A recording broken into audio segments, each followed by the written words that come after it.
reason for that is the dog's barking in the background and the forgetting to put yourself on mute and somebody shouting at somebody or the like can disrupt the training. So we do that, but we do have the ability for you to speak, which if we want, and there's really two ways for you to communicate with us. The chat is your primary way to do it. And I want you to type in your questions at any point. As we're presenting, we'll pause at different points and we'll ask the questions in the chat. We will ask you different questions and we want you to answer through the chat. You could put your hand up using the raise hand button, which hopefully you have, and that would be a clue to us that you want to actually engage in some conversation, and we can unmute you and then we can have that chat. If for some reason the chat function is not working, there is the Q&A function. So please pop into the Q&A. I'll monitor both. The preference is the chat, but occasionally there's a Zoom quirk with some security IT issues which disables the chat, and the Q&A though still works. So jump into the Q&A if that fails. You do have the ability to dial in, and you should have all the slides on a memory stick or in Schoology. So you could, if worst comes to worst, phone in, listen and follow your own slides. And if everything else fails, which is always a chance, the session is being recorded and you have the ability to watch the recording at a later date, which will be uploaded, and you'll have a link to be able to watch the recording. And that, I'll touch on that again a little bit later in terms of how many sessions we want you to attend live and the like. So there's three of us that'll be the presenters of this course. I've introduced myself already. Jamie Robinson is there, and you can see Jamie. He's based in regional Victoria there, down in the southwest in Hamilton. You call that southwest or west?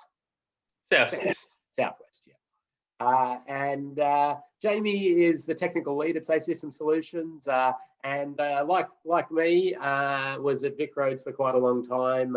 He was the technical lead of traffic engineering and design for quite a number of years, and a variety of roles in major projects and regions, and really was the go-to specialist in terms of road safety barriers and a couple of other things, and has continued that on. Evan Coulson, who won't be in this module, but will be in the next module, from the Department of Transport, is the acting manager of road design and safe system engineering. And Evan's on ASBAP, which is the Austrade Safety Barrier Assessment Panel, and is just full on into barriers. And so he'll be presenting the next module, which I'll be moderating. So they're your presenters, and as you can see in there, we've provided the contact details of each of the presenters.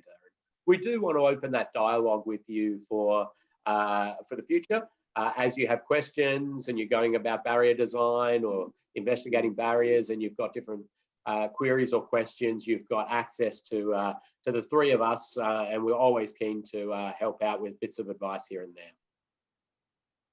I mentioned Schoology. Schoology is the online learning platform, the learning management system. That's where everything's housed. That's where you can get all the slides. You upload your assignments, and that's where you do the quizzes after the session. So after each module, you have a little exam as such. Don't get too scared. It's not like an exam really. It's just 10 questions or so. And then you have to answer that as part of the course. So all the information or the answers to the questions are in the session. So if you're concentrating, you'll be able to work it out, or if you're reviewing back to your slides or you rewatch it. And we're here to help you though. So if you're really struggling, you get 3 attempts at the quizzes. So if you're really struggling after the first attempt and it comes back and you got 1 out of 10 or something like that, I suggest you get on the phone to us or shoot an email or organize an offline Zoom chat, and we'll coach you through some of the key points. We really want to make sure that you just build that knowledge and capability in barrier fundamentals, road safety barrier fundamentals. Now, one of the other things we do as part of our online social distance education is to include Wally the Wombat. Now that's a picture of Wally the Wombat on the screen there. And what you have to do is throughout the module, today's session, you have to count the number of times Wally appears. And then in the quiz, at the end of the module, when that goes live, you will just have to type in there how many times Wally appeared in the session. And the reason for that is we know it's tempting to be doing your emails on the side, or to be doing a, I don't know, a MIBS item, writing a letter, or whatever you're doing a barrier design. But we do want you concentrating on some of this, make sure you're engrossed in it. So this one doesn't count. There are a number of Wallies coming up in the session, and so you've got to be counting those, and then that'll be a quiz question. And I'm just realizing I might have to just alter that as Jamie does his presentation when we get to that, to ensure that we get the right number in the quiz. We do give you a little bit of tolerance though, just a little bit either side, in case maybe you are filling up your coffee or something when one appeared.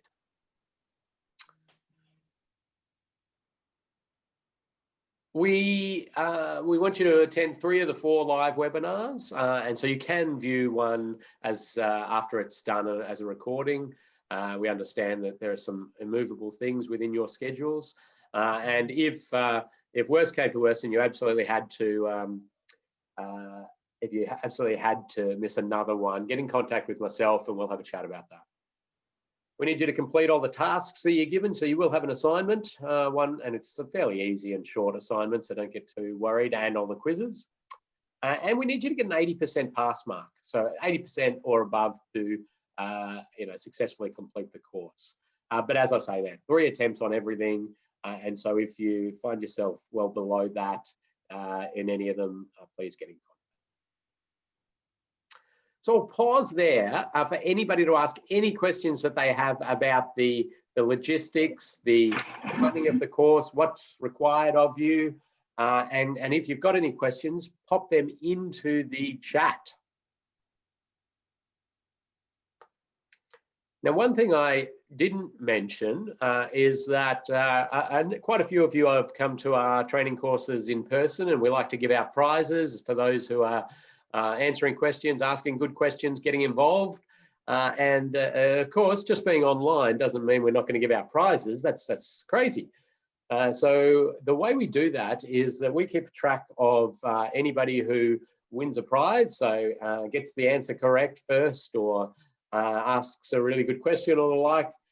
And when you get your certificate sent to you in the mail, you will have a pack that arrives with some prizes. And because this is a barriers course, and it's all about getting the best out of road safety barriers, we've got Barry. Barry is here. I can't sort of show the whole of Barry. Barry's our road safety barrier measuring tool, and it has lots of different measuring aspects to Barry, and a electronic level. Well, you have to use your phone as well, and a number of different features. So if you're getting engaged in it and you answer the questions and you're quick, you will potentially win a Barry or another different prize that will get sent to you, and we have a number of different prizes on offer. Now, there's a question that's come in from Matthew. Thanks, Matthew. What type of certificate do we get at the end? You get a certificate of successful completion of the Road Safety Barriers Fundamental, which is an acknowledgement that you have a fundamental understanding of barrier system. And it's a prerequisite for days 2 and 3 of the Road Safety Barriers course, the Department of Transport one, and they publish a list of barrier alumni who have completed the 3 days. Now, that list is just probably an indication to industry that these people have successfully completed the course, but that's the certificate you get. But a great example there from Matthew on how to pop in a question that we get to, and you can put that to either all panelists, which Matthew did, or there's a little drop down and you can put it to all panelists and attendees. So you can talk to the whole group if you've got a comment that you'd like everybody to see. There you go. And Tanya's just popped in there a hello to everybody, which is wonderful. So please keep that chat going. I'll be monitoring that. I'll be feeding questions to Jamie as we go. Okay, I'm going to just start off with a bit of context setting with road safety barriers and road safety, and I've got a number of different slides to get through, and I may ask you some questions as we go. But I'm just that. Sorry, I'm just playing around with my screen so I can see things. I'm just having a little bit of trouble there. There we go. Right. Okay, so lives lost in Victoria, and most of our participants are from Victoria, but we have some others with us. But you can see there that since 2014, we've sort of unfortunately had this plateauing. For a little bit back further than that, we've had a plateauing in lives lost on our roads, and the numbers are pretty horrific. Somewhere around the 250 every year lost on Victorian roads, members of our community. So it's a major health crisis. It's an epidemic, as a lot of people say, but we're so used to it because we've all grown up with it, and it's just something that that people tend to accept. And we're trying to actively challenge that these days. Certainly, there's been big effort in the past that's been successful, and we're trying to look at what we can do into the future to move us away from that. So here you've got a little bit more refined in terms of the details, and we're seeing there for fatal and serious injury crashes in Victoria. We're seeing there the numbers in metro area for a 5-year period, 14,000, and in the rural area about 10,500. Fatal crashes, so just the fatals, we see in the 5-year period, metro 500, and then the majority in rural areas. So I'm going to ask you as a group 2 questions here, and the first person to answer either will get a prize. The first question is, why do we see in rural areas more fatalities than metro areas, but serious injuries, it's more in metro areas? So that's the first question, and the first one to type that in there. Whoa, gosh, geez, this is a good group. They're coming in there, and it's all about being quick here. Akinolo from New South Wales there, I think, has got in first with the simple answer of speed. Spot on. It's all about speed, isn't it? Speed is energy. Energy transfer equals more serious injuries. So that's why we're seeing the highest severity ones in the rural areas where the speeds are higher. The second question is, in Victoria, what is the definition for a serious injury? I've said serious injury. So if in a crash I get a bit of a bruise, is that a serious injury? You know, or if I break an arm, is that a serious injury? What is the definition of a serious injury? And I'm seeing a number coming in, going to hospital, taken to hospital. I'm going to need a little bit more than just hospitalisation. You're correct, but there's a little bit more detail to that. So keep your guesses coming in. Okay, we've got. I'm going to give it to Egan there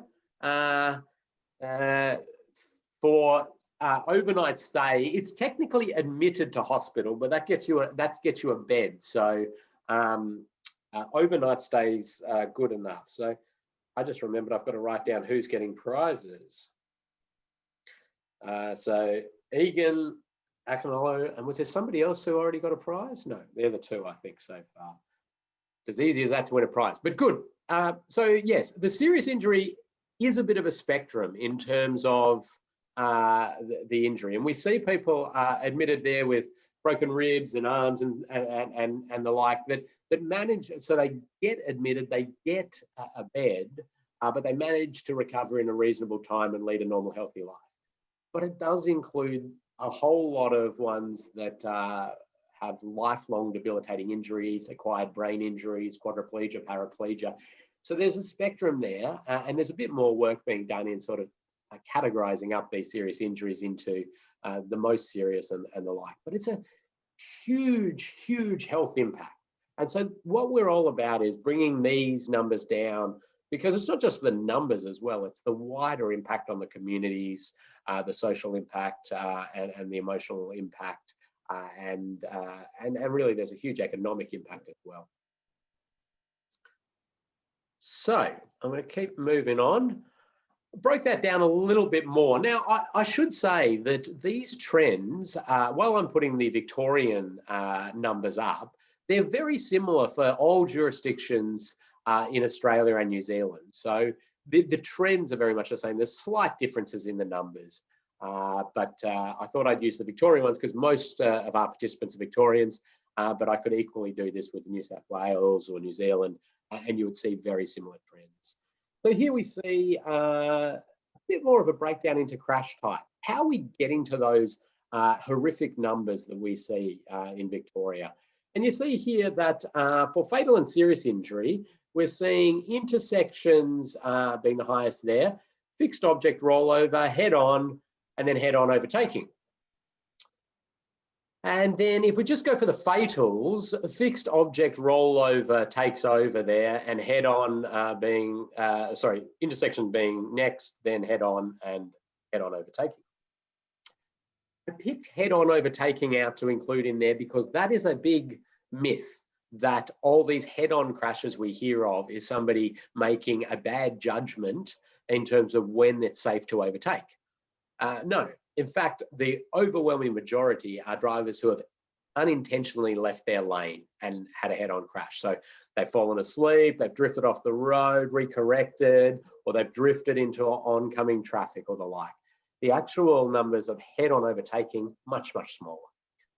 And so you see there the fact that what I would term a lane departure crash, so that's when you've left your lane either to the left or to the right, actually added up is our biggest crash in both the fatal and serious categories and the combination.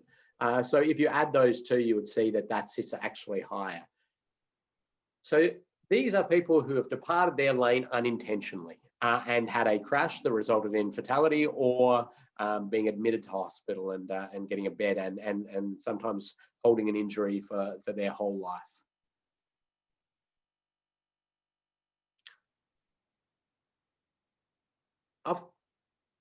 Okay, Bilal's raised as a hand raised, so this is good. I'm going to open that up and allow to talk. Let's see how this goes. Can you hear us? I can. Good morning. Hello, welcome. Thank you. Thank you. So far, so good. Enjoying it. Good. You have a question? Yeah, so just the question on the fixed objects. Yeah. What are the most typical types of hazards that occur or that cause fatal crashes in regards to fixed objects? That's a great question. And Jamie's going to delve into sort of hazard identification a fair bit shortly. But really, well, how about you have a guess? And I'll tell you whether I'm agreeing with it. I would possibly say light poles or trees. Yep, it was trees. Yep. But I'm also a bit weary on concrete barriers too. That one's also one that I'm a bit confused on. But anyway. Well, these are very good questions.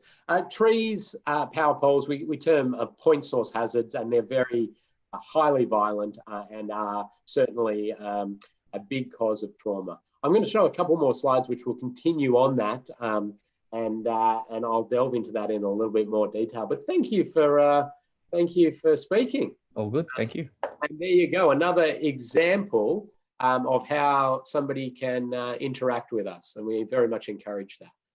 I'll come back to some other questions that are popping up in a second. I do want to set a world context on where we are performing, just out of, so to help you with, some interest and to understand how we're going. I highlighted Victoria in green, rest of Australia in orange. New South Wales is up there with Victoria as well.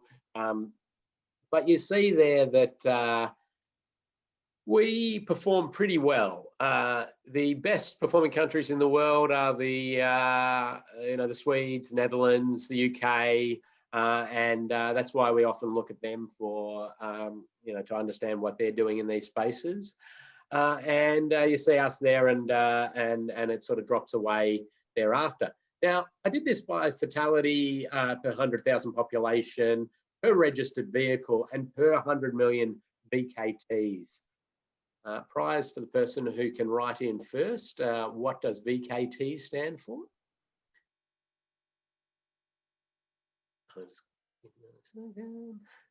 People are madly typing. Vehicle kilometres travelled. Akinolo on 2 prizes. It looks like we better get the shipping crate ready to send up prizes there. Yeah, vehicle kilometres travelled. It is the measure of exposure. And the reason I popped that one in there as well is that there's, like, the US is an absolute classic for this. And you do any road safety work in the US, and you're looking at rates of crashes, and they're not performing very well per 100,000 population. They'll always say, yeah, but it doesn't count because we drive way more than any other country. We're out there and we're exposed and the like. Well, actually, if you run it down by vehicle kilometres travelled, they're a bit better, but they're still not performing very well compared to the leaders in road safety. But this is just the top end of the world. And I picked just a handful of the other sort of 150, 180 countries out there that perform worse than the ones I just showed. And you can see there things like South Africa, Iran, Thailand, Libya being the absolute worst in the world. And you can see there at 73 fatalities per 100,000 population is horrific. And realistically, around the world, this is a major epidemic, a huge number of deaths and serious injury to and a lot of them to young people. So something that we can all continue to work on.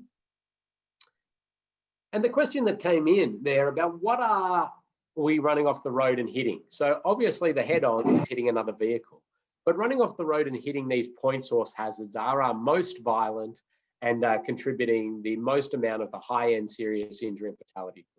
Hitting a tree is a extremely violent event, and what we actually know is that hitting a tree like this one on the driver's side is anything more than about 30 kilometres per hour is highly likely to result in some sort of brain injury or death. So even 40 kilometre per hour strikes on that. I'm not talking about speed limit or the like, but I'm just talking about the energy of impact. Point source hazard, and when vehicles crash with these, often the vehicle is wrapped around it and the head is drawn into the point source, the solid hazard. And that tree would not budge whatsoever. Jamie might talk to you a little bit about the size of things that we classify as hazards or not as we go. Power poles, as was mentioned, is up there again in that point source hazard categorization. But we know that there are, so we mentioned the head-on crashes. We call these lane departure. Anything where you've left the lane, so either hitting those trees or hitting the other vehicle. And head-on crashes, we do know though that a head-on crash can be done at a lot higher speed. Somewhere around the 70 kilometres per hour is where things really start to get very bad. And that's 70 kilometres per hour for each vehicle. And the reason for that is that the front of the vehicle is actually quite well engineered for that force and that energy management. Crumple zones, airbags, seat belts, these are all for the frontal crash. The side of the vehicle, very poorly engineered for crash survivability. So, so it would depend on the age of the vehicle. So thank you.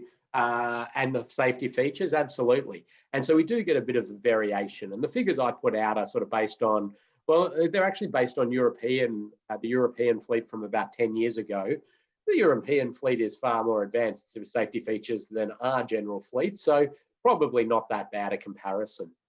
But a really good question there.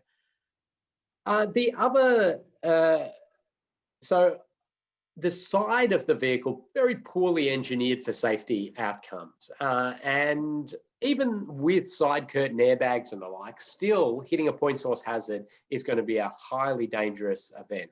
So another quick question for a prize, and I'm handing out lots of prizes early on, but it's a good group. The ANCAP crash test for a side impact with a pole is done at a certain speed. And if you pass that test to not get the high-end serious injury to the dummy,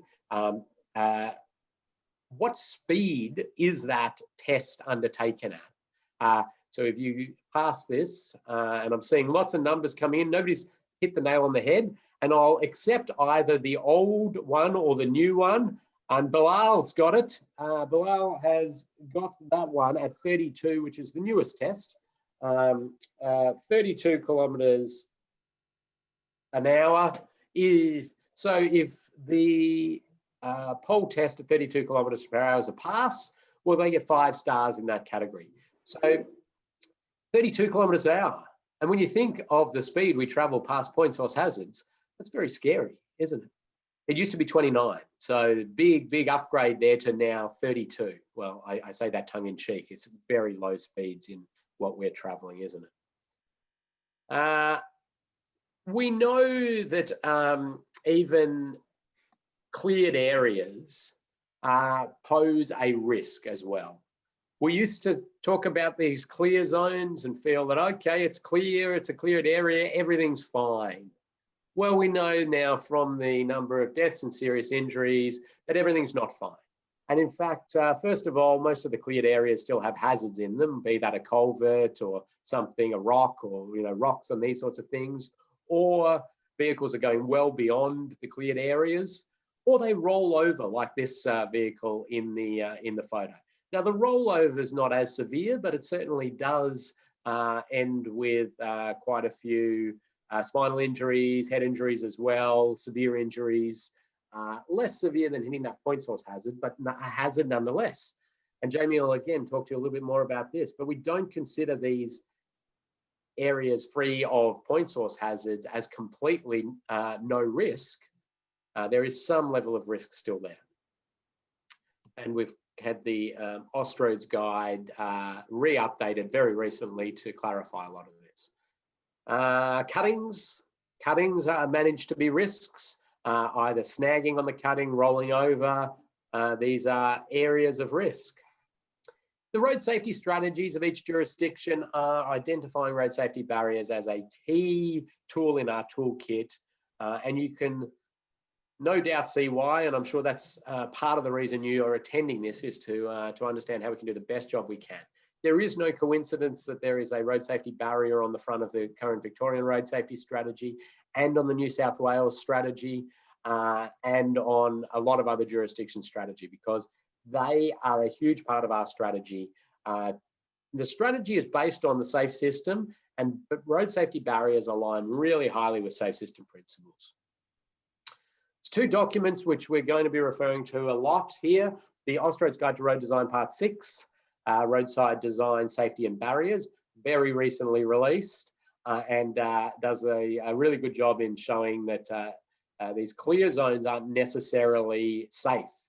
They are safer in some circumstances than a lot of other things, but they pose risk as well. And the Manual for Assessing Safety Hardware, or MASH, Manual for Assessing Safety Hardware. So you've probably heard the term MASH. Well, that's what it is. And it's a test protocol, series of requirements of the test of different barriers with different vehicles and speeds and the like. And that's the newest manual out of the USA. There are European crash tests as well, but we are operating under MASH. And the SAFE system. The SAFE system is what we are operating under. We've committed to the SAFE system. The SAFE system, I'm not going to go into because that's you're going to be there for about a week with me talking about the intricacies of the SAFE system, but just in a very simplistic term, there's some absolutely key principles of the SAFE system. I've used the Victorian diagram again, but you could use almost any. The few here are that people make mistakes, and that's so important to the SAFE system. We can do, and we will continue to do, lots of work to try to stop people leaving the road, trying to get them to be well rested when they drive, to not drink and drive, to not be distracted, and the like. However, unfortunately, we're going to continue to see mistakes happen on our road. We will try to minimize that. But part of being human is to make mistakes, and it's going to continue to happen. So we need to start managing mistakes, and that is where our industry needs to be focusing a lot of attention. And we have not done that in a huge way in the past. We need to manage mistakes. And we need to understand how much force the human body can handle. And I was giving you a few of those already there. So vehicles hitting point source hazards, no more really than about 30 kilometers per hour. And 70 kilometers per hour or so for the head-on crashes. And this one here says that we have a shared responsibility. No longer can we just say that the driver should not have fallen asleep and the driver should not have been drink driving, or should not have been looking at their phone or looking behind them at the kid. We don't condone any of these activities. We're going to try to put in place mechanisms to minimize that. But what we have to do is take our responsibility as managers of the road network and say, what can we do so when that happens, it doesn't result in death or serious injury? Sure, it results in us having to do some maintenance and maybe them having to take their car to the panel beater or the like, but we've managed the energy within the tolerances of the human body. And road safety barriers are like one of the cleanest, clearest examples of safe system for passenger vehicles. And that is because the barrier does not care why you have left your lane. The barrier doesn't care if you were drunk, whether you were fell asleep, or the driver, whatever it was. The barrier simply just manages that mistake. And it runs along that barrier, it dissipates energy over time, and it's a really wonderful outcome. Why is driver training always left out of these strategies? The reason for that is that anything in advanced driver training space, anything that is high speed, learning to get out of a skid or the like, increases the risk for anybody who's completed that course. You are far more likely, or any participant is far more likely to be killed or seriously injured after they come out of one of those courses. And the reason for that is that you get increased skills by a little bit, but people take increased risks, which far overwhelms the increased skills that anybody has. And it is slightly counterintuitive because we want to give people better skills, but what we've discovered from a huge amount of research worldwide on this topic is that anything involving high speeds, braking techniques, getting out of skids or the like, and it is actively increasing the number of deaths and serious injuries. There are training courses, however, that can improve things, but they're done very much on the public road network.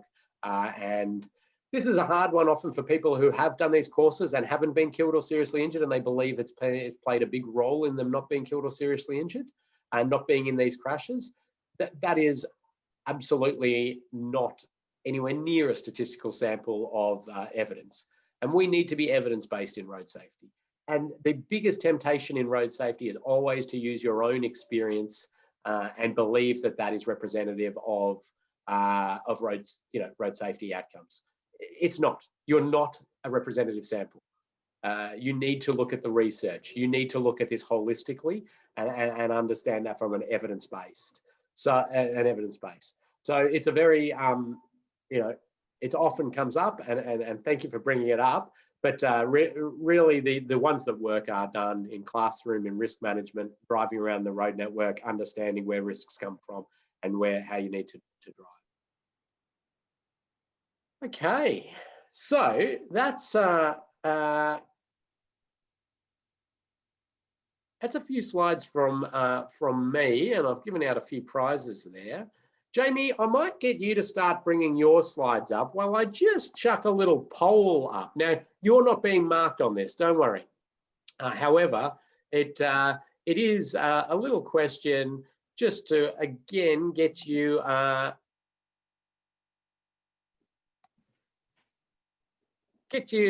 having a think about some of the things that I just mentioned there. So hopefully that's popped up on your screen. If it hasn't, don't worry. The question is really just gauging a bit of a poll, but run-off road crashes and head-on crashes are referred to as MASH crashes, length of need crashes, lane departure crashes. And so those who can see that poll can have a little bit of a vote on it, and we'll see how people have gone in listening to what I was just saying. Jamie, yours are showing presenter mode at the moment, so flick those over.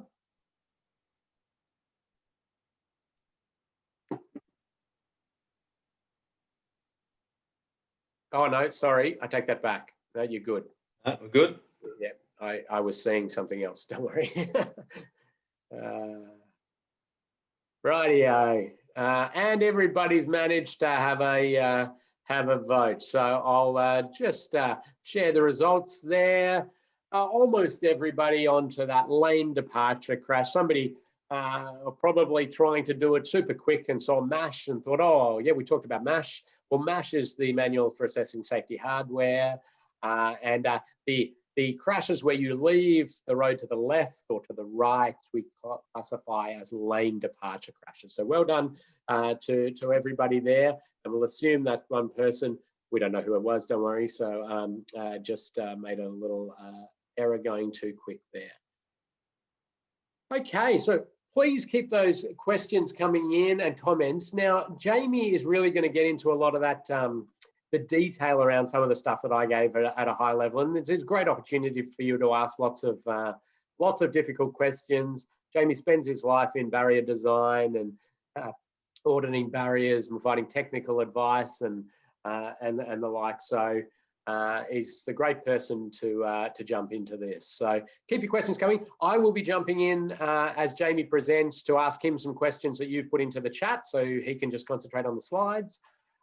And I may ask you, the audience, a few questions as we go to give out a few more prizes. We've got a good number of prizes already. So over to you, Jamie. Thanks, Ken. Good morning, everyone. So the first step in the barrier design process is to think about what constitutes a hazardous roadside and what hazards do we need to protect. This is an area that's changed and evolved in recent years with the adoption of the safe system approach. And that's been reflected in some recent guidance. Ken mentioned that the Austroads Guide to Road Design Part 6 was recently updated. That came out in August this year. Now, parts of that document were overhauled significantly, and those were the parts to do with hazard identification and risk assessment of roadsides. The areas around barrier design are essentially unchanged.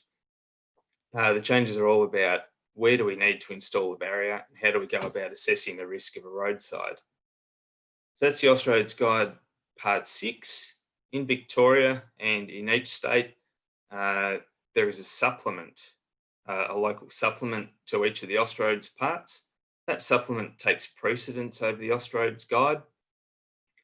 VicRoads jumped the gun and released their supplement early last year in anticipation of the new Guide 6, Part 6, which was a long time coming. The previous release was dated 2010, and a lot happened in that time. So the VicRoads supplement was released last year. There's another one in the pipeline based on the most recent release of Part 6.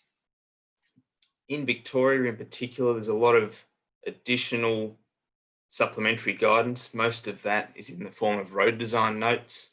You can see one pictured there, which is the road design note for continuous safety barrier for high-speed roads. So in high-speed environments, we we basically accept that the entire roadside area, regardless of what hazards are present, is a significant hazard, and we look to provide continuous barriers where we can and where we can afford to. So this presentation will focus largely on part 6 and some of the recent updates. The new guide, it removes a lot of the subjectivity around identifying hazards. It groups hazards as significant, less significant, and minor. And there's a list there of some of the most significant hazards. I won't read through them. You can see them there, but essentially it's your single point hazards like trees and poles, batters of sufficient steepness and height to be a hazard, vertical drops, watercourses, these type of things that would typically bring a vehicle to an abrupt stop. We have a raised hand there by Lachlan. Right. Good. Yeah, let's allow Lachlan to talk. Thanks, Jamie. There you go, Lachlan. Welcome. Hi, Jamie. Thanks for the time. Just quickly, on the previous slide, I think you stated, and it was also mentioned there, that we should be providing barriers on high-speed roads where applicable. I just wanted to clarify, is that based on the speed limit of the road or the design speed of the roadway? Oh, sorry, not the design speed, or design speed / operating speed of the road. Look, there's certainly benefit. Yeah, it's an interesting question. There's benefit in providing continuous barriers on high-speed roads, and the definition of high speed is typically 80 kilometres or above. This guidance originally related to M&A class roads, and that's where the best bang for buck was achieved. This practice is now filtering down to B and C class roads, and even eventually local environments. Look, the operating speed sort of is the key number that you want to think about. It's not always the same as the posted speed limit in rural areas. It's typically that bit higher. Yeah. And as you mentioned, speed is critical in thinking about what hazards adjacent to the road are significant ones, speeds and impact angles. So the list of significant hazards, less significant hazards, you need to be thinking about those in the context of the speeds and impact angles at which they might be hit. Thanks, Lachlan. Yeah, others encourage you to put your hand up or type your questions in as we go.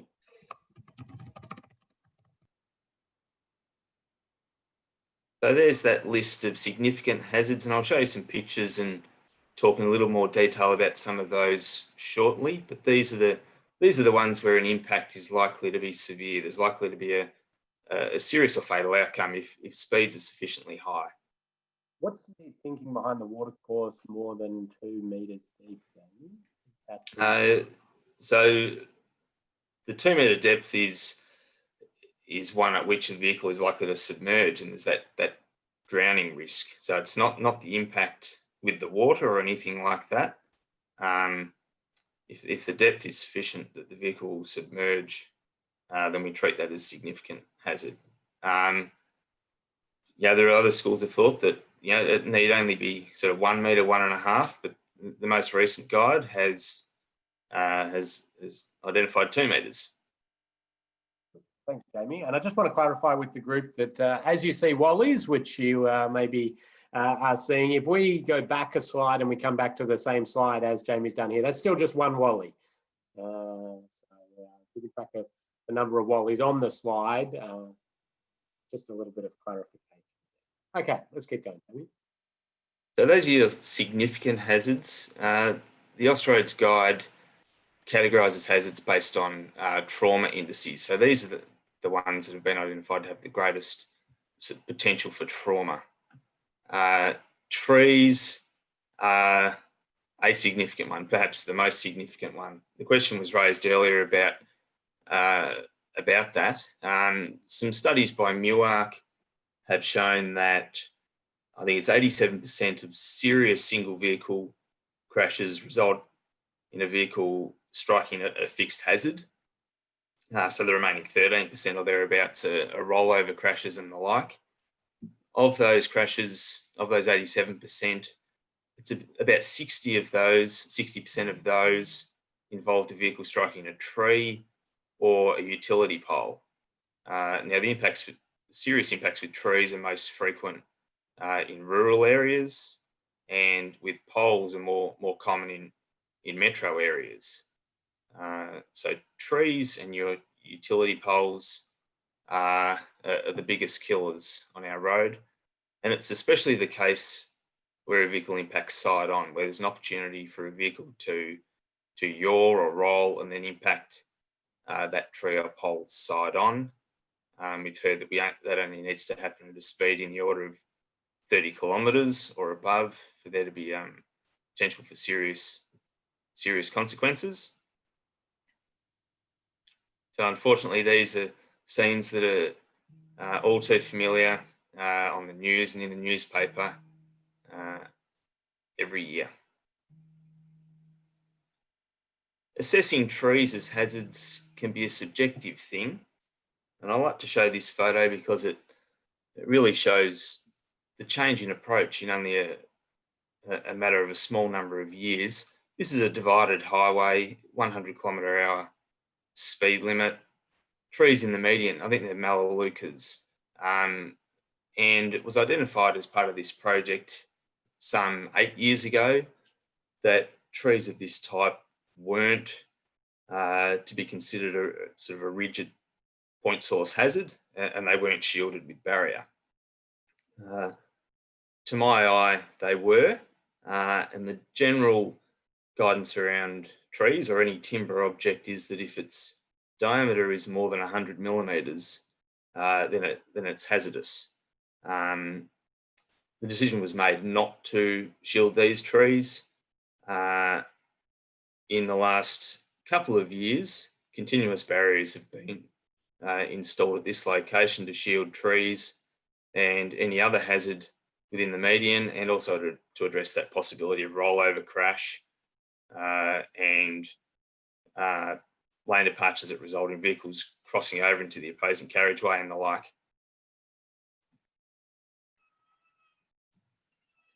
Poles, very much like trees, especially hazardous where there's that side-on impact, typically located quite close to the road and often in quite vulnerable locations on the backs of curves or at intersections where we know that the frequency of run-off road crashes is increased. So those trees, as I say, often installed in particularly difficult locations to treat with barriers. You can see an attempt that's been made here with a succession of closely spaced poles. We have a series of safety barriers that have been installed to shield those. They do that to a certain extent. There are other poles that have been shielded with Raptor crash cushions that you can see here. These are the ones that are particularly close to the driveways along this road. Some in the foreground that haven't been shielded at all. So they're often quite a challenge when we're looking to install safety barriers. And as we know, they're a particularly expensive and difficult thing to shift or underground. Jamie, we've got a question that's coming from over there about wouldn't it be better to remove the trees than protect them? He said in this situation, maybe the Melaleuca one was the one in question there. Removing the tree would certainly address the risk of, impact with the tree. So that would address that possible outcome. Installing a barrier, and a continuous one especially, addresses a number of potential risks, including rollover, cross carriageway crashes. So look, tree removal is something that we should entertain, and especially where it might be difficult to install a barrier or impossible even to install a barrier that will effectively shield a tree. but we need to be mindful of other possible events. Tree removal can be a difficult thing to make happen, especially for significant trees. So look, it's something you should think about, but if we can get a barrier in front of one that will perform appropriately, then everyone's happy. Thanks, Jamie. And another comment that's come in was about Powercor or the utility provider's requirements being part of the restriction on being able to protect road users from those power pole hazards. Any comment on that? They're not very keen on the Raptor crash cushions. Certainly where there's a transformer or something else on the pole, poles that they particularly need access to, there can be a bit of rigmarole to try and get agreement to putting a Raptor crash cushion around a power pole. But otherwise, I haven't experienced any issues in terms of putting longitudinal barriers in front of poles. We do need to be mindful of the need for access to poles, especially if there are those transformers and the like. So as long as we're sort of meeting access requirements, no issues with longitudinal barriers. And just to clarify for those who aren't aware what a Raptor cushion is, can you just point there with your mouse at the Raptor cushion, please? Thank you. This black thing here, and it's a little bit difficult to appreciate sort of what they look like from this picture, but you can see part of one here and a series of them here and at each of these poles. They're an almost oval shaped cushion that goes about the base of a pole. They can even be used on particularly straight trees. So they provide they have a cushioning effect for any vehicle that drives towards the tree. The intention is though that they swivel about the pole, so they require a particularly sort of level area around the base of the pole, and they are intended, or they do provide 360-degree protection. So that they're good in relatively low speed environments where vehicles might be able to strike the pole from a range of angles, such as poles near roundabouts, that type of thing.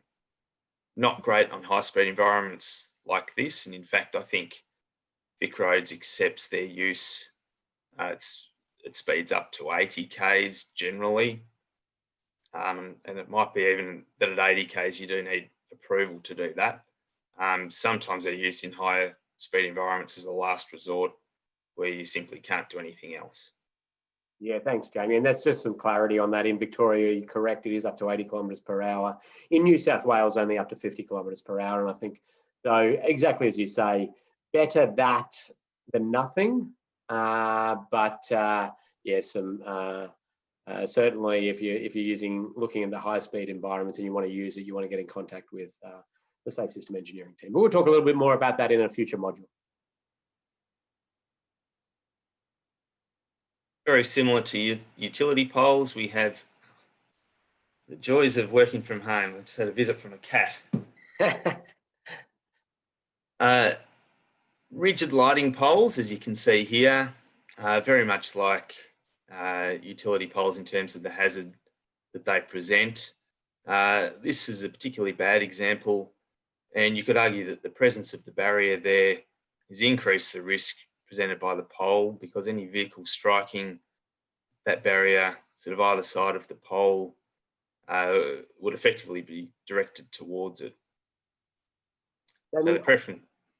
Oh, sorry, on that one, I was just going to say that it looks comically ridiculous, and we would hopefully nobody would ever be thinking of installing anything like that.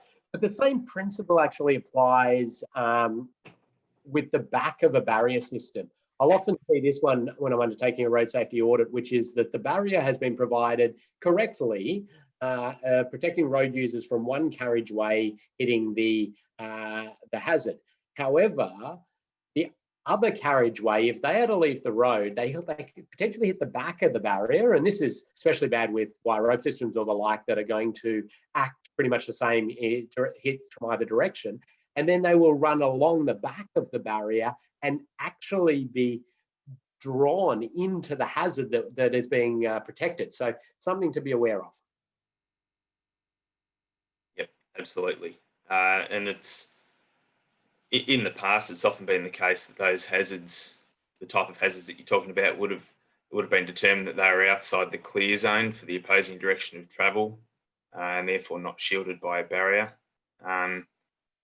The other thing that can happen is that a guard fence type barrier is installed for one direction, and the posts of that system are a potential hazard for people that might strike the backside of the barrier.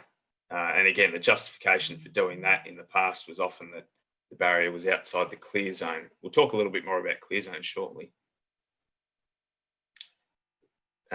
Cantilever and gantry sign supports were often installed in accordance with clear zone theory. We would look to install this column outside a certain width, which we would term the clear zone, and therefore not shield it with a barrier. We know now, or we've always known, that vehicles will on occasion travel much greater distances from the edge of the road. And all such signs on our freeway network in Victoria are now shielded by barriers. There's a gantry sign support on Eastlink in Melbourne that was shielded by a barrier, but that barrier didn't have a sufficient containment level to contain a large truck. It was struck, as you can see there. Fortunately, the gantry didn't come down over the road and cause a multi-car pile-up.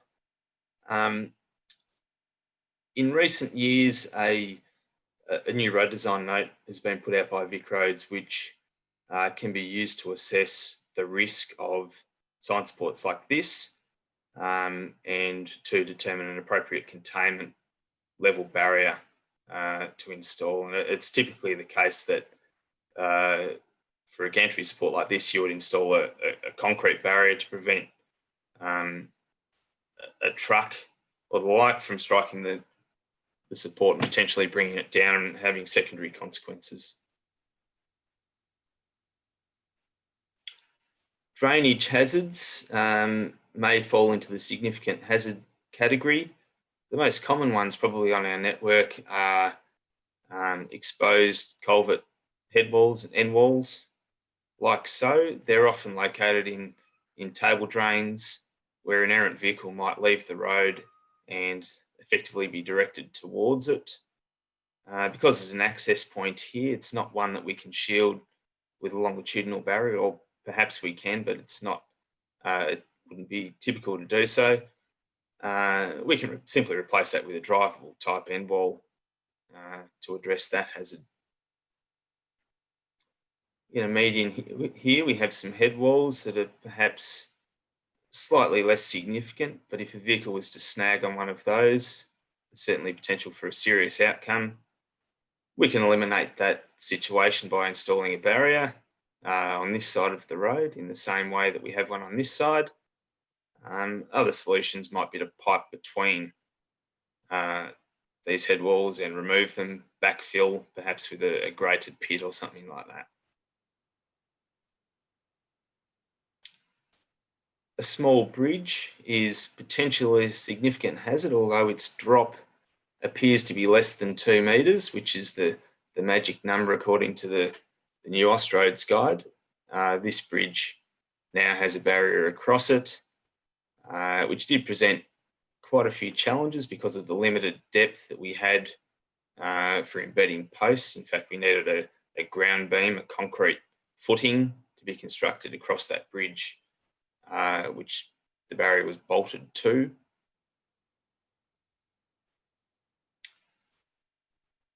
Fill batters may be a hazard in their own right, maybe a significant hazard if they are sufficiently steep and high.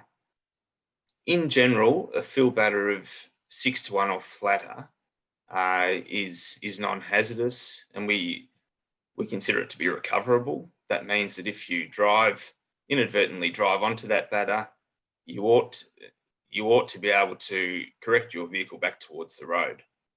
That if you are alert and able to do so. Batters steeper than 6-1 are considered traversable. You can drive across them safely without rolling, but it's likely that you will end up at the bottom, traveling to the bottom of the batter and beyond, and therefore potentially striking a hazard that might be located beyond the toe of the batter. Embankment slopes steeper than 4-1 are a hazard in their own right. 3-1 or steeper is particularly hazardous in that it's a rollover hazard in its own right. I was interested to read that the latest guide has shifted that threshold to 4-1. So any batter steeper than 4-1 should be considered a hazard in its own right. And there are some different combinations of slopes and heights in the significant and less significant categories that you can refer to determine if a particular fill batter is a hazard.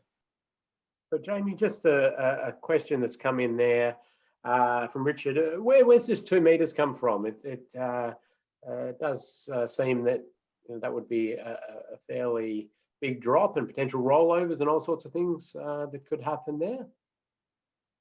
Yeah, I think the 2 meters you're referring to is the vertical drop. I think there's a vertical drop of 2 meters or higher is a significant hazard. I think, or in fact, a 2 meter batter of 1.5-1 or steeper is a significant hazard. Those values are based on a lot of sort of empirical evidence and research. I can't sort of give you any detail on that, but it's all in the Austroads guide. Certainly a drop of 2 meters is a significant one.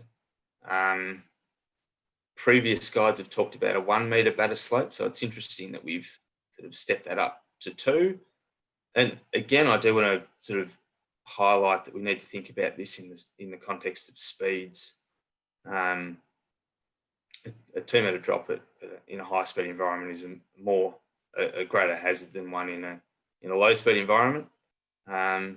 Certainly a significant drop, a cliff face or the like along the Great Ocean Road, doesn't matter how fast you're going, it's a significant hazard. So yeah, encourage you to think about speeds.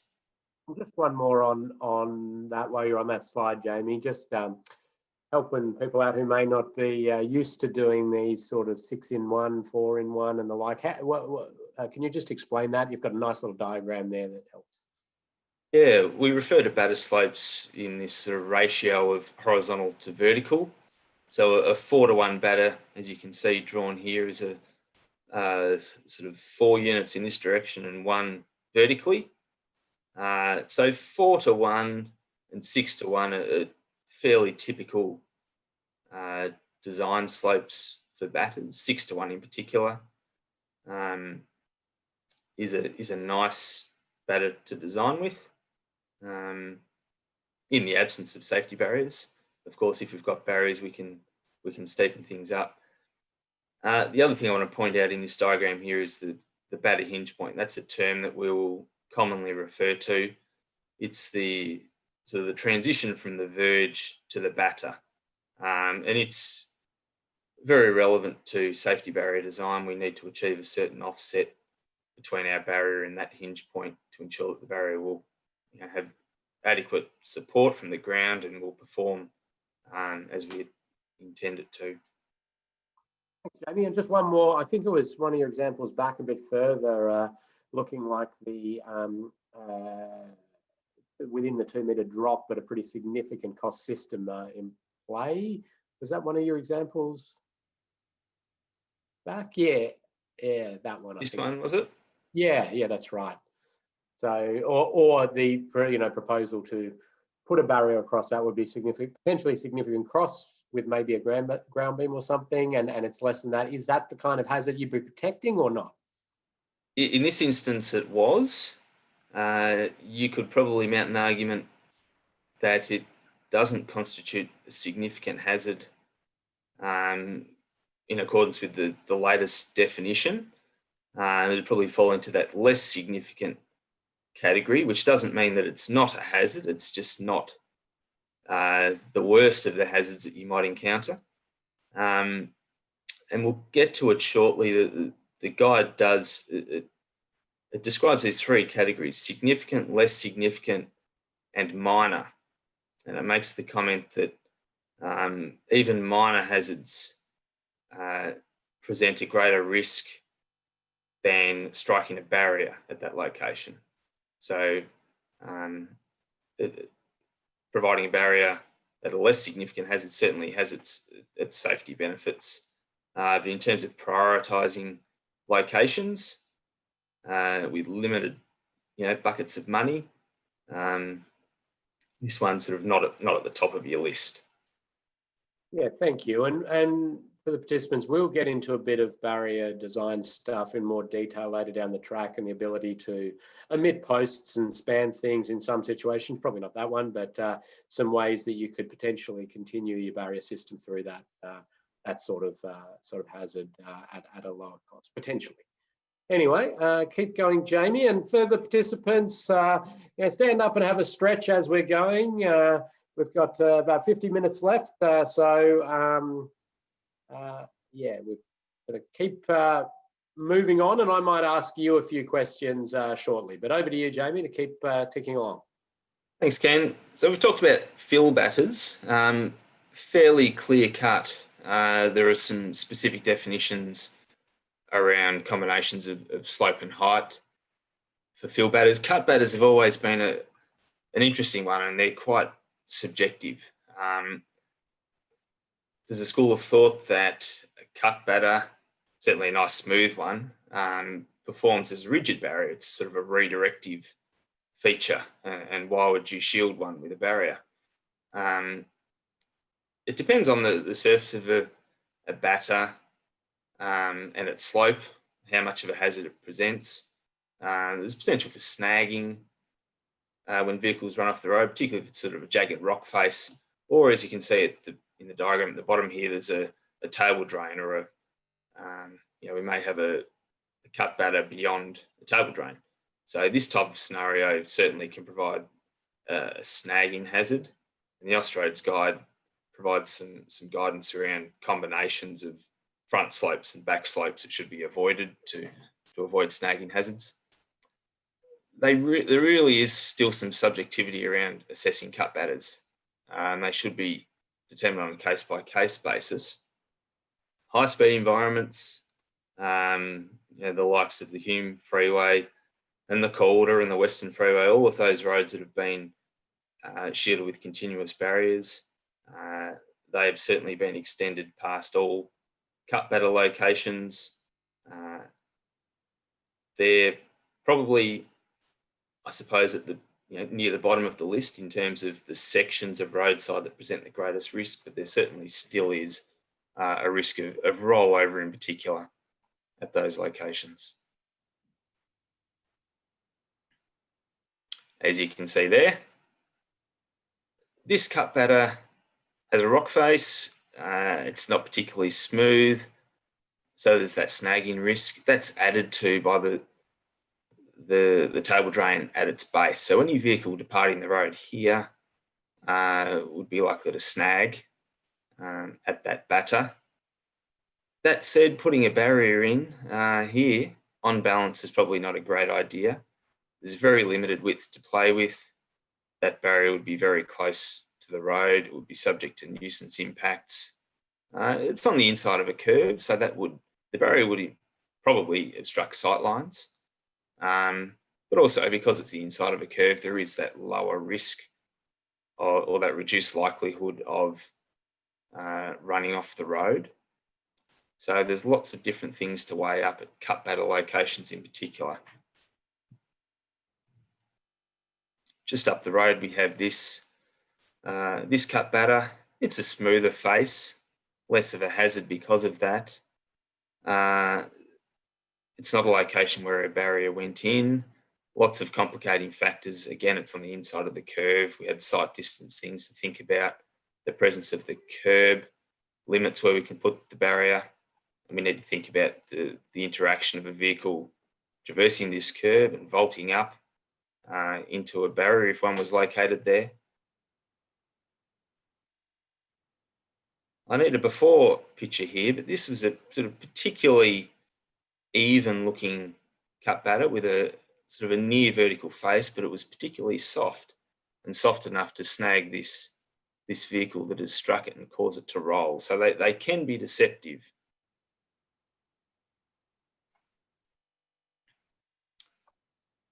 Here is the list of less significant hazards. So these are the ones with a lower trauma index than our significant hazards. So they're things like our slip base poles, some batters of lower heights, hazards that don't protrude above the ground so much. So a vehicle that impacts them is likely to travel across them rather than stop abruptly at them. Watercourses, shallower watercourses, and so on.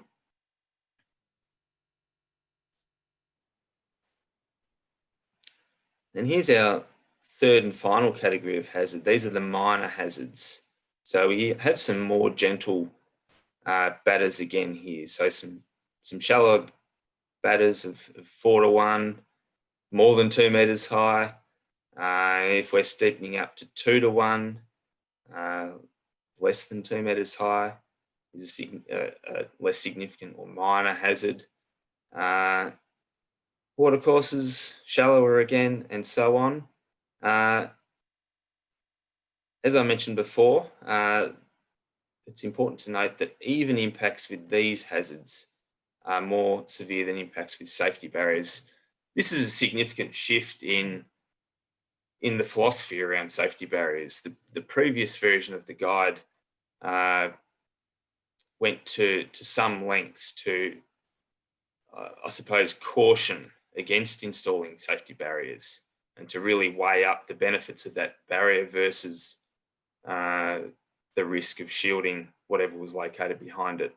There's been a lot of development in terms of the products that we use in that time. There's some much better and more flexible and more forgiving products available to us. A lot of research has happened in that time as well.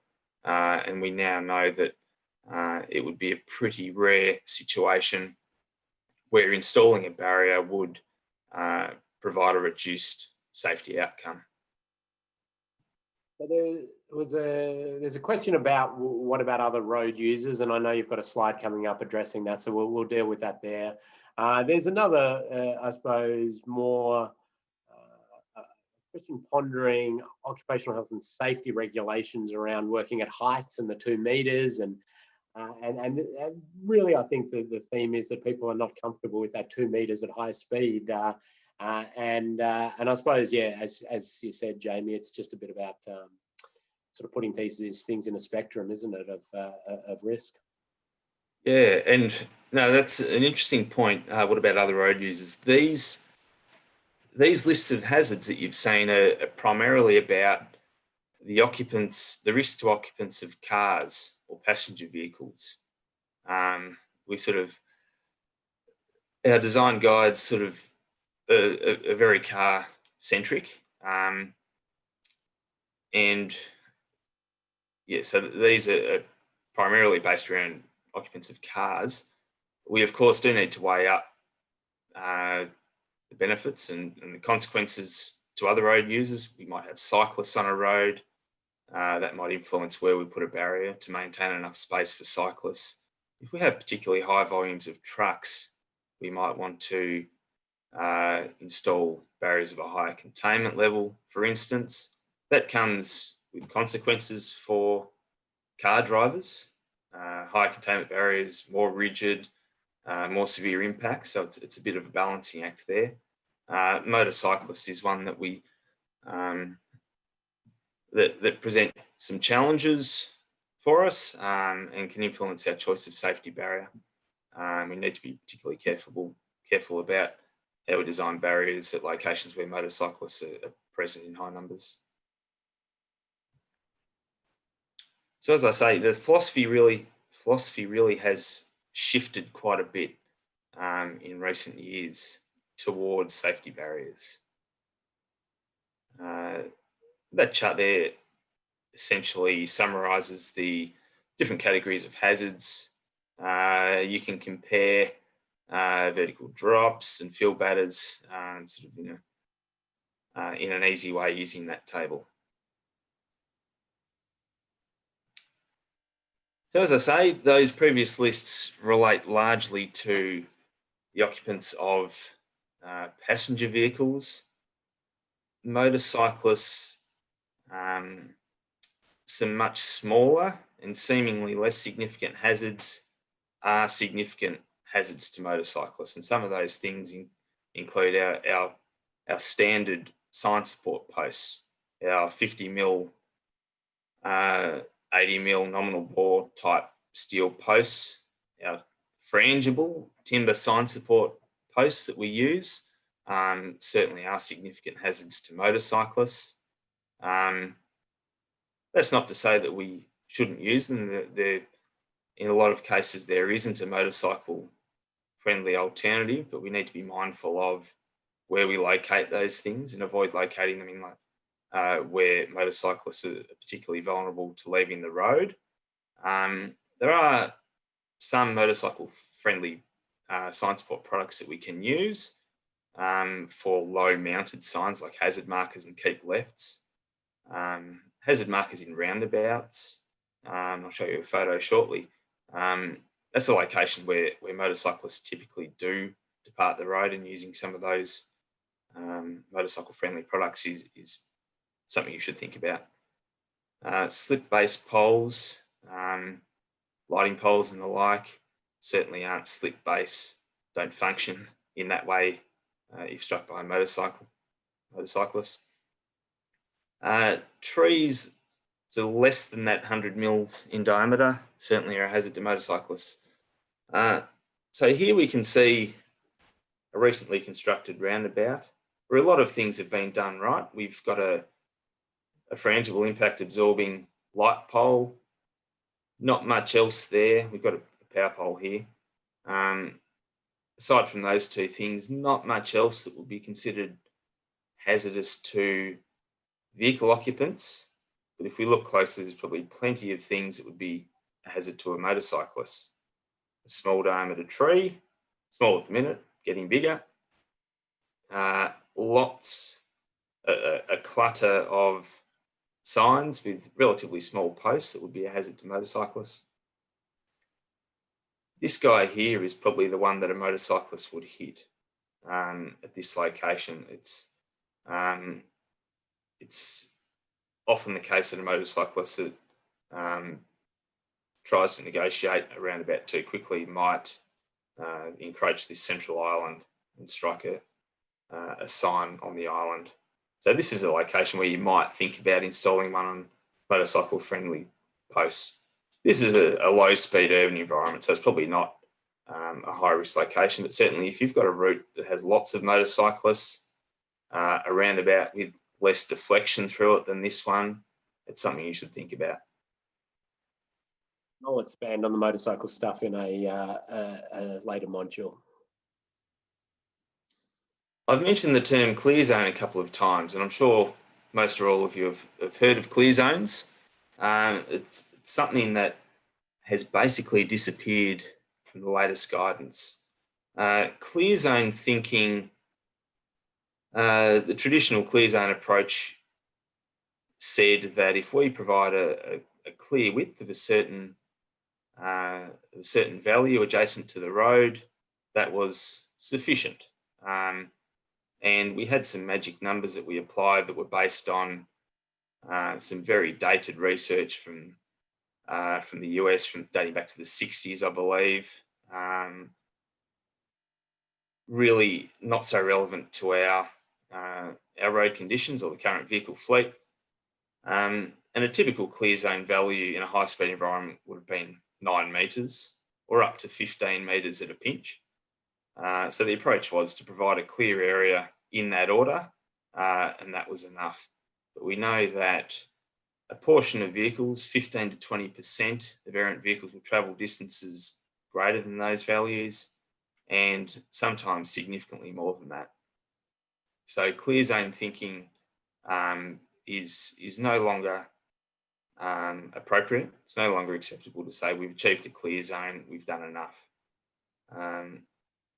In safe system thinking, there's a hierarchy of treatments, and the best we can do are called primary treatments. Flexible safety barriers are a primary treatment. They essentially eliminate the risk of the crash type they're trying to address, being a run-off road crash. Another type of treatment is supporting treatment, and that's the category that clear zones fall into.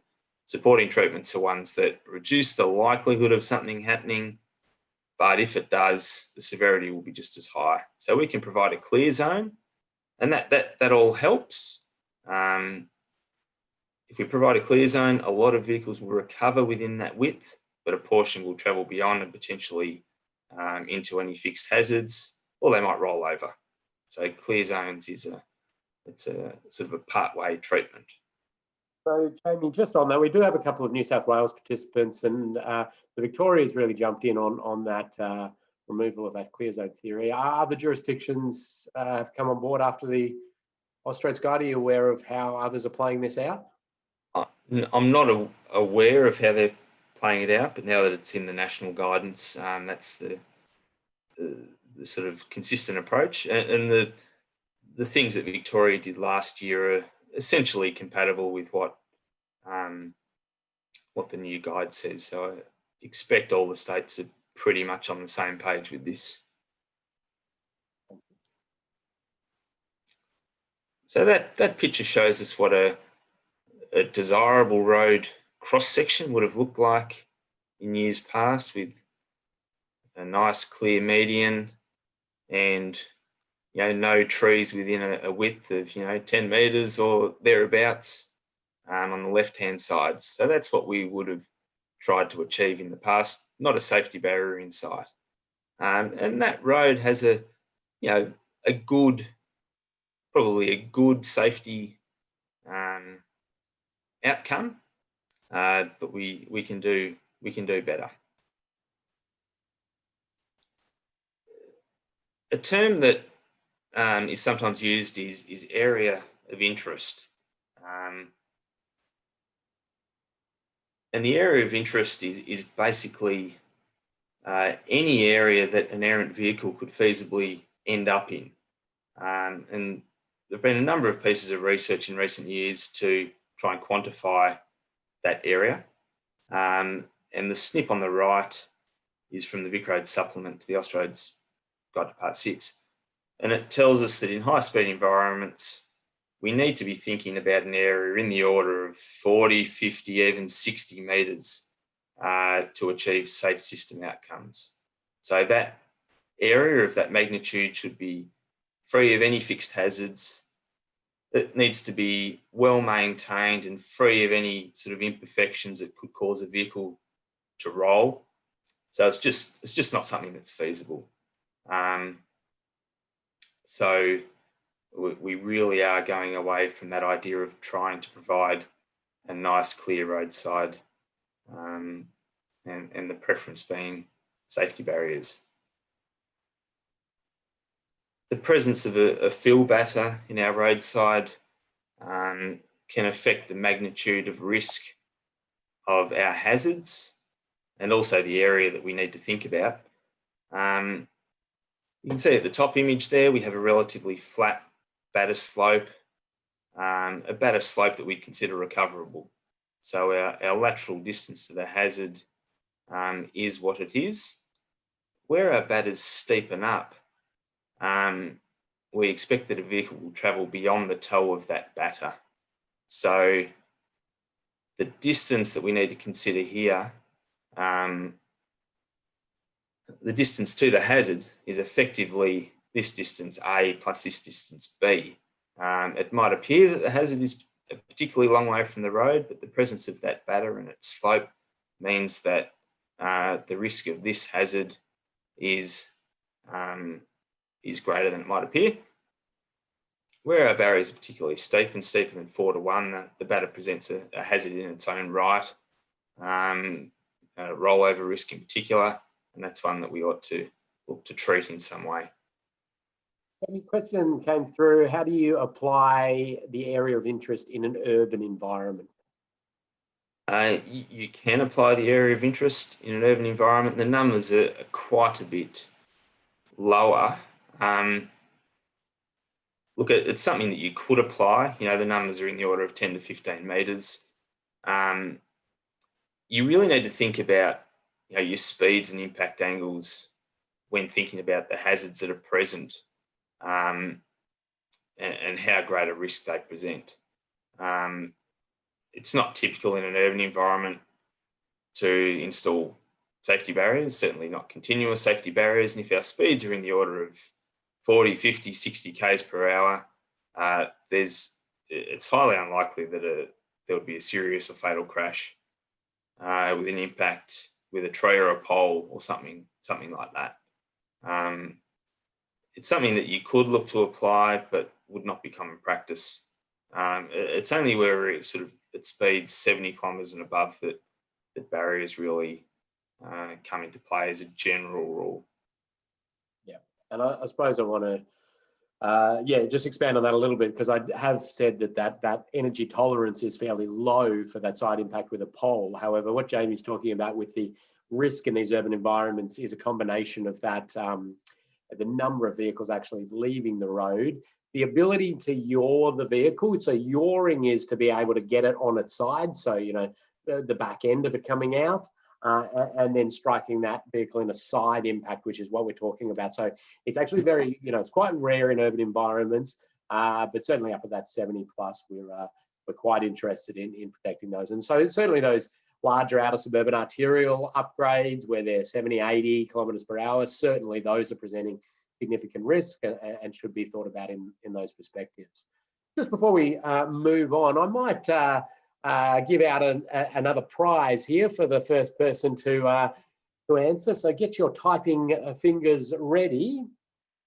At what height would a rock protruding from the ground constitute a significant hazard? Oh, gee, Evan, Egan, it is, sorry, not Evan, Evan's still to come.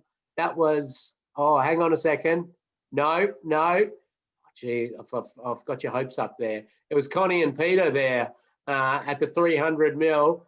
So quick, even so many others popped up underneath, I almost missed it. So Connie and Peter, prize coming that way. I'll let you work out which of you two is going to accept that prize. You got to be quick. All right, back to you, Jamie. Thanks, Ken.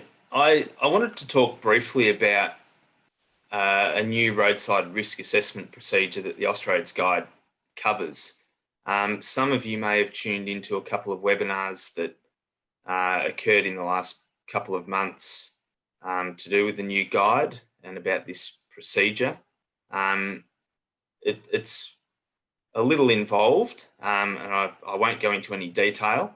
You may, I do encourage you to look up those webinars. There are video recordings available at the Austroads website if you'd like to know more.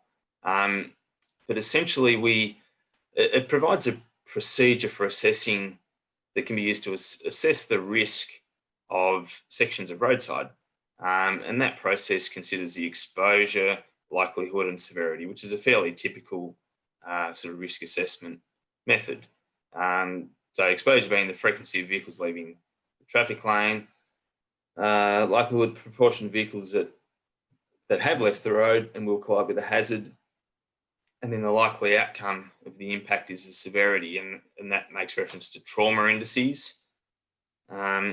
These things combine to give this NRRIT, Network Roadside Risk Intervention Threshold. There's some work underway in Victoria to come up with some numbers that you can refer to. And if you've assessed a piece of roadside, you can compare it to these threshold levels. And that will provide you some guidance on whether installing safety barriers is a good idea. This flowchart describes that process. We won't go into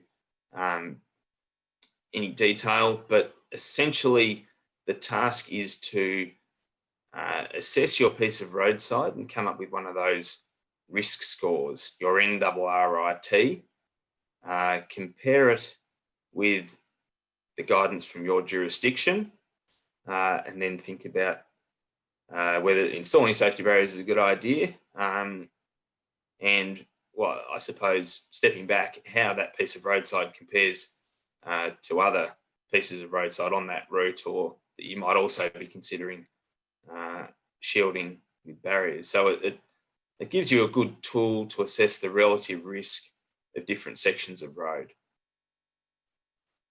And as Jamie said there, really this course isn't about understanding that in depth. That sort of would be day 2 or 3, going into those real details. But what we want you to be aware of is that there is this process available, and that's what we should be looking at when we're out making those decisions.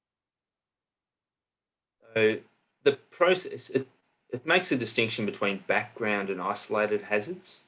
Background hazards are ones that are consistent and continuous. So that might be a batter or a drop-off some distance from the road, or if you have a continuous line of trees. I say continuous, but by definition, anything closer than 20 metres apart. If you do the maths at relatively shallow runoff angles, you find that it's pretty hard to miss a tree, even if they're located 20, 30, 40 metres apart when you're travelling at high speed, certainly. So we've got those background hazards. Then we might have some isolated hazards that are located in front of that continuous background hazard. That might be the odd tree or pole located closer to the road. So the assumption is that you'll strike one or the other. Here we can see some sort of isolated hazards near to the road, and on this side the odd tree, and perhaps a more consistent line of trees further back. So in any road environment, you've typically got background and isolated hazards. In an urban environment, your background hazard might be the fence at the property boundary, and then you've got some signal pedestals, trees, and other things located closer to the road that are your isolated hazards. So when you're assessing your roadside using this method, you need to think about what hazards are present and how far from the edge of the road they are. Then we need to refer to some of these charts, and there's a whole series of charts in the order of 20 or 30 of them. And the variables that we need to think about are your road environment. Is it rural or urban? What's your terrain? Is it rolling, mountainous, or flat? And what are your operating speeds? And there's some pretty big generalizations here. We've got 70, 90, and 110 kilometers per hour. So you need to find the appropriate chart for the environment that you're looking at.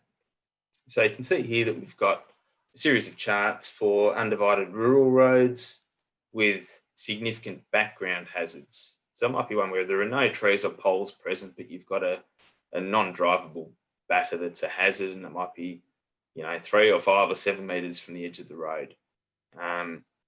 You can plug in your AADT, your average annual daily traffic, and your hazard offset.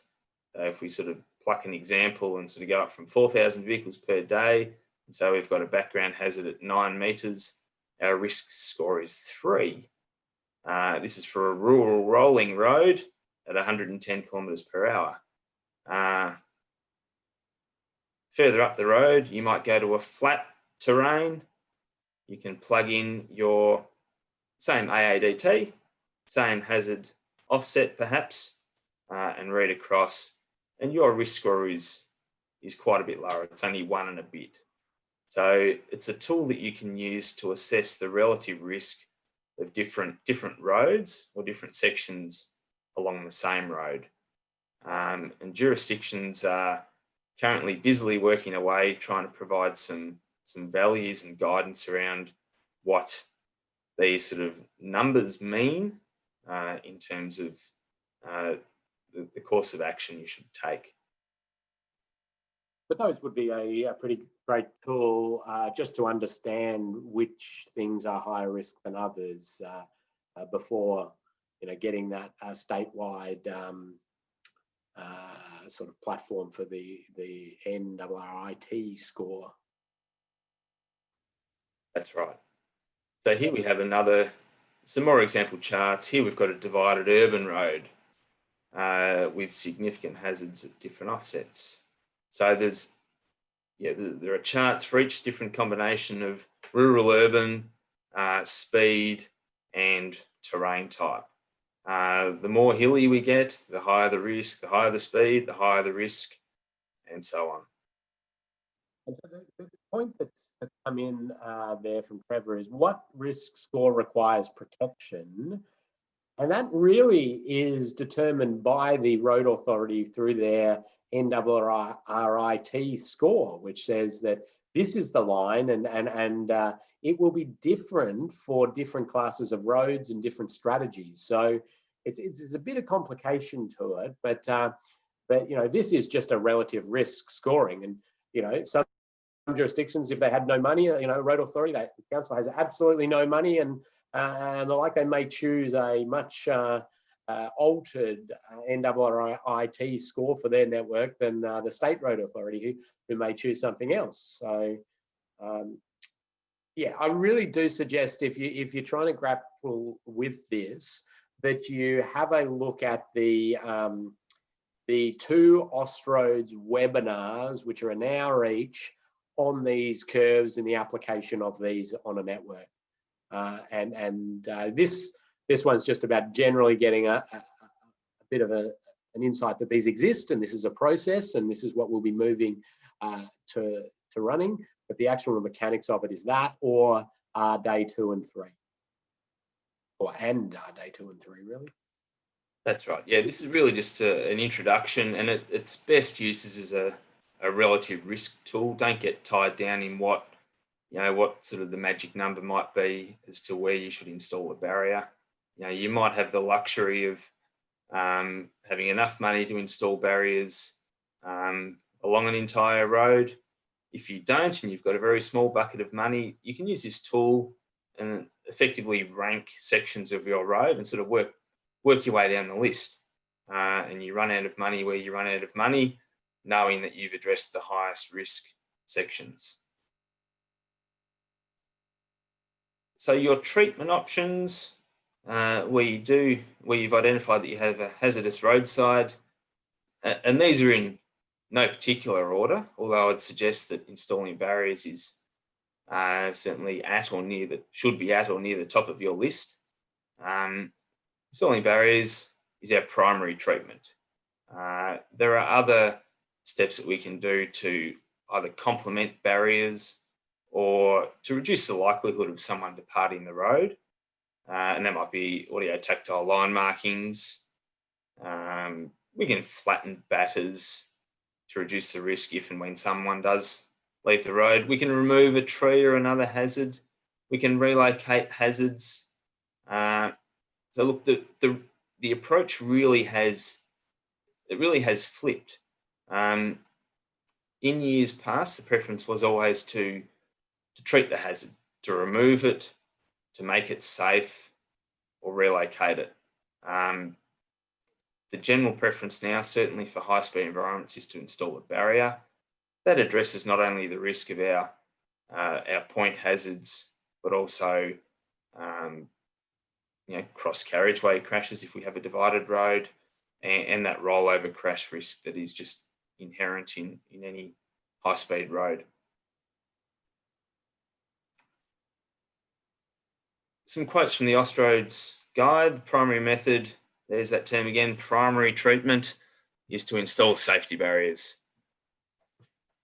And we know that installing a barrier, as we saw earlier with those lists of significant, less significant and minor hazards, installing a barrier is a more safe outcome than retaining any of those hazards in our roadside. That said, we do need to be mindful of the potential risks associated with barriers, and that's especially the case with existing barriers that haven't been maintained well, or of types that are not to current standards, or a barrier may not have been designed in the best way. We might have terminals, which are the most hazardous part of a barrier, located in where motorists are vulnerable to leaving the road. So there are things that we ought to do to minimise the risk associated with barriers. So I'm just going to answer a question that Matthew's popped in there, which is a very important one, and it's saying why have we gone down this approach when we know the hierarchy of control is elimination, substitution, and engineering controls, and elimination being at the top of it. Well, the real answer to that is that removing and providing a cleared area is not removal or elimination of the hazard, because we know that there's that rollover risk. We know that they're going beyond these cleared areas. And so while we're saying elimination, we haven't eliminated the risk in the past. In the past, if you could absolutely eliminate the risk, and really the research is showing that would be a 30 or so metre cleared area with compacted roadside, almost like a shoulder, basically, and free of hazard and maintained in that manner. That's sort of what we'd be having to get to say that we had eliminated the hazard. So what we're, the presence of the barrier system and this continuous barrier system and this new philosophy is recognizing, well, first of all, that most of these areas cleared of hazards are still a hazard in some degree. And the barrier presents some risk as well, but a lesser risk in most scenarios than that. So the real change, it's not a change, I suppose, in philosophy, it's recognition that these cleared zones, or removing a tree doesn't eliminate the hazard. It eliminates hitting that tree, but the hazard of crash still exists in that area of interest. So I hope that sort of clarifies it.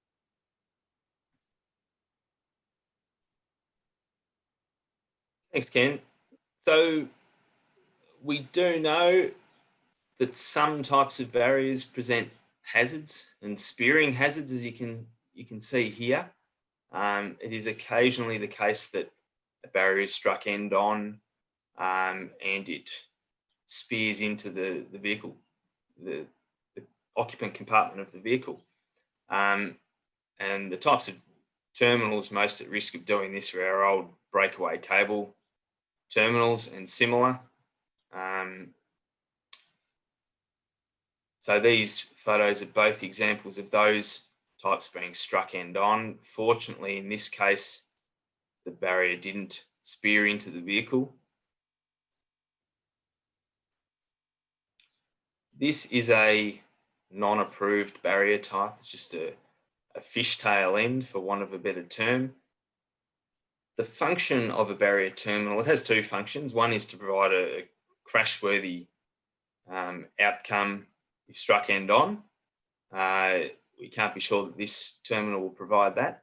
The other is to anchor the system to the ground. So we do that via a cable connection or similar to a point at the ground here. This terminal does not have that. So we can't be sure that barrier will develop enough tension will be developed in the system to contain that errant vehicle.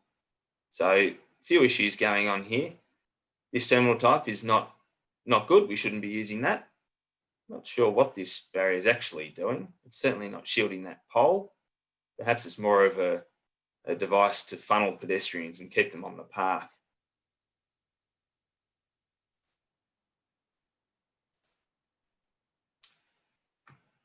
Medium barriers have been a very popular thing to do in recent years, and there's been a lot of pressure to really squeeze things up and put barriers in narrow flush medians.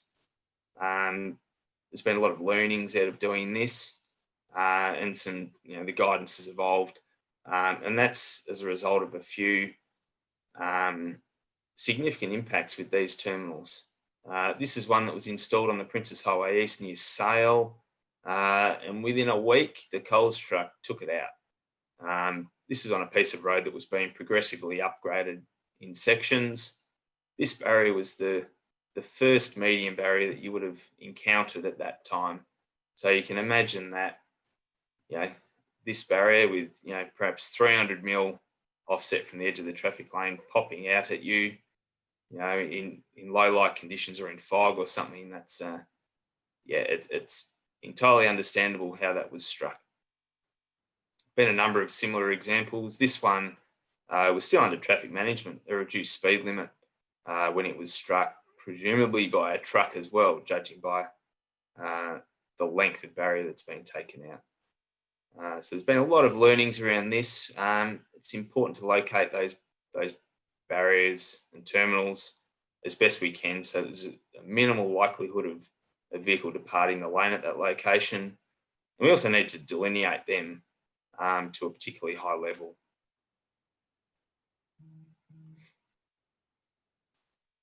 Safe system roadside design principles, that's what this document used to be known as. Now it's found its way into a Vic Roads road design note. This is the one for continuous safety barrier for high-speed roads. This document recognises that in high-speed environments, the entire roadside is a hazard because of that rollover potential. So regardless of whether there are point source hazards present, it is beneficial to install a continuous flexible barrier. This document shows you how to go about things, and we'll talk about that in the upcoming modules in more detail.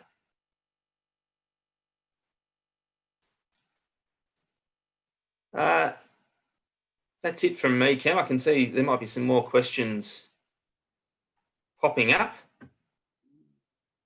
Yeah, good. Let me turn my camera back on.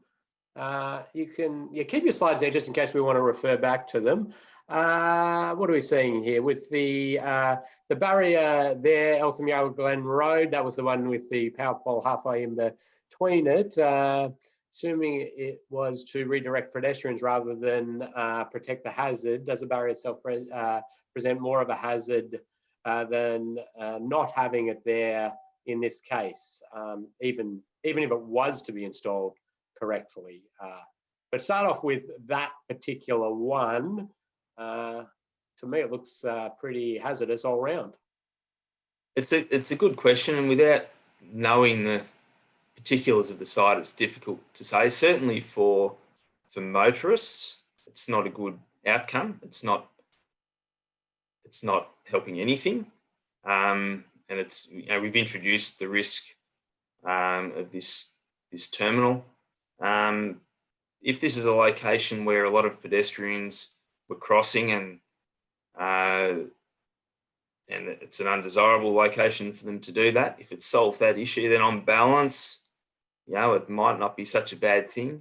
Our speed limit's only 60 kilometres per hour, so that certainly helps in terms of the risk, presented by this barrier terminal and the risk of someone striking this pole, which would be sort of a glancing impact.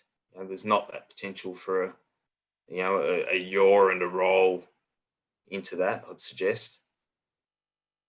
Yeah, so I think there's a number of concerns with it. I think, though, this one in a barrier design sense just could have been done a whole lot better in many ways. And then, taking into account all those different objectives, you could have a pretty good outcome.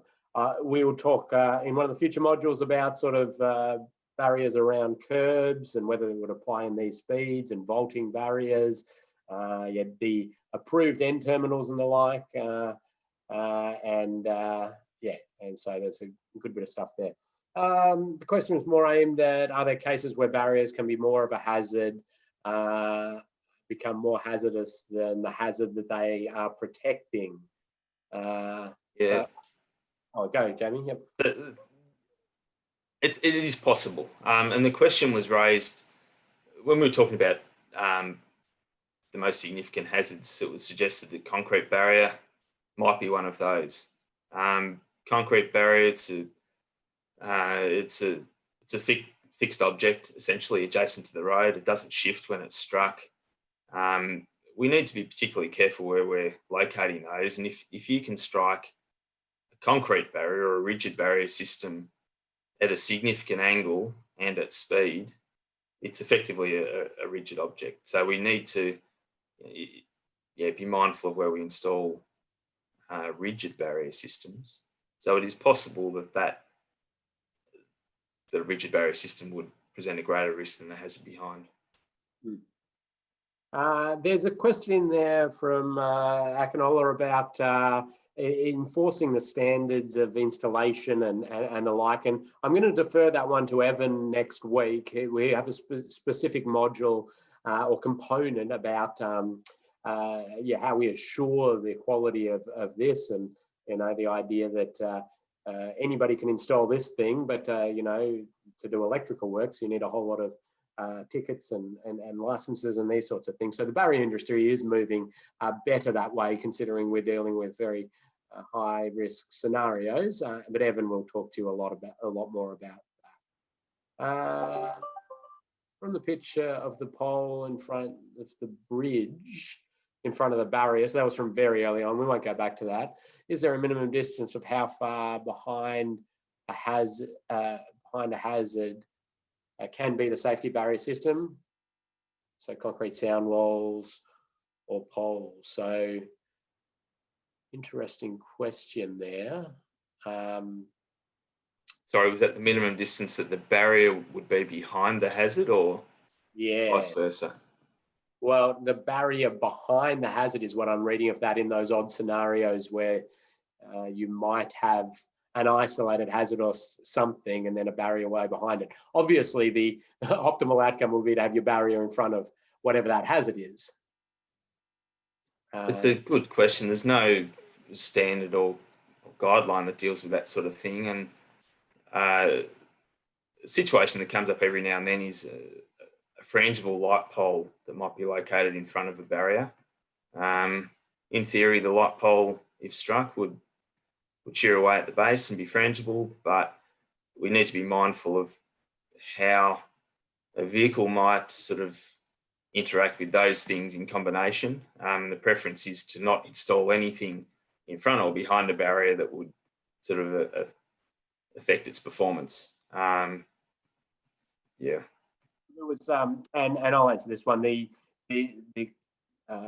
clarification there was actually for a hazard behind a barrier, and absolutely there are an area of deflection of the barrier system that we need to keep clear of any hazards, and you'll be told a lot more about that, because it changes with barrier type and vehicle type and speed, and a number of other factors influence your post spacing, and a whole lot of things influence the deflection of that barrier system and the area you need to keep in that deflection zone. So we'll cover that in more detail. I'll take this one last question then, because we're running out of time, and then we can defer some of these to next week if there are any.